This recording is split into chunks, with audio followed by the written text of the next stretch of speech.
You know, when you take your child to a speech professional, have you ever wondered what's really going on in their head? What are they looking for? It's actually way more than just the words your kid can say. So today, we're going to pull back the curtain on that developmental checklist for kids under 5. Let's get right into it.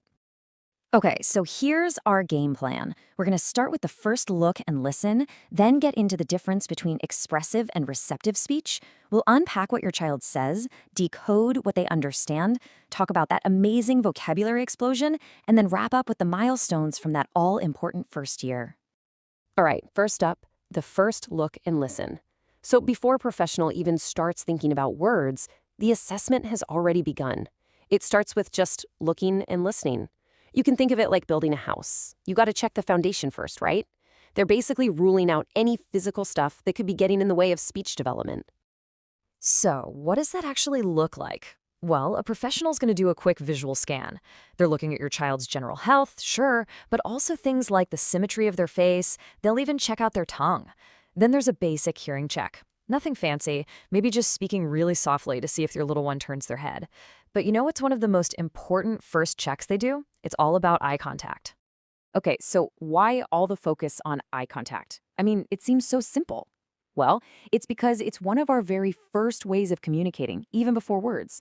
If a child isn't making much eye contact, it can sometimes be an early flag for other conditions, like autism, which often goes hand in hand with speech delays. So yeah, it's a really key piece of the puzzle right from the get-go.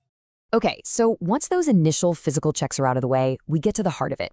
The assessment really zeroes in on the two big channels of communication: what a child can say and what a child can understand. The easiest way to think about this is like a walkie-talkie. You've got two functions, right? Output and input. Expressive speech is the output. That's everything your child is broadcasting, all the words and sounds they make. Receptive speech, on the other hand, is the input. That's what they're hearing and actually understanding. And obviously, to know if the whole system is working, you've got to check both channels. So let's dive into the output side of things first, expressive speech. And here's a neat trick professionals use to remember what to look for. It's a simple mnemonic, S-C-O-P-E. Yeah, scope.